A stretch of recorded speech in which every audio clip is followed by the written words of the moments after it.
পবিত্র রমজান মাসে সূর্যোদয় থেকে সূর্যাস্ত পর্যন্ত সব ধরনের পানাহার থেকে বিরত থাকেন বিশ্বের মুসলমানরা। ইসলামের সূতিকাগার সৌদি আরবে চলছে রমজান।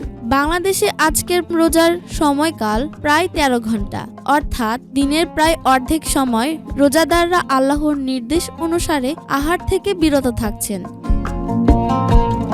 তবে পৃথিবীর কিছু দেশে রোজার সময়কাল আরও দীর্ঘ।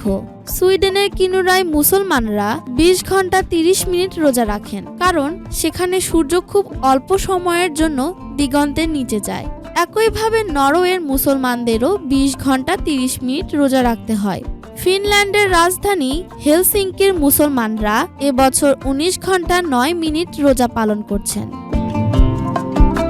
পৃথিবী বাঁকা হওয়ার কারণে এবং সূর্যের অবস্থার পার্থক্যের ফলে বিভিন্ন দেশে দিন ও রাতের দৈর্ঘ্য একরকম হয় না। কিছু দেশে রোজার সময়কাল ১৭ থেকে ১৮ ঘন্টা হয়, আবার কোথাও ১০ থেকে ১২ ঘন্টা বা তারও বেশি। এমন কিছু দেশও আছে যেখানে নির্দিষ্ট সময়ে সূর্যোদয় বা সূর্যাস্ত হয় না। সেক্ষেত্রে সে সকল দেশের মুসলমানদের মক্কার সূর্যোদয় ও সূর্যাস্তের সময় অনুসরণ করে রোজা রাখার নির্দেশ দেওয়া হয়।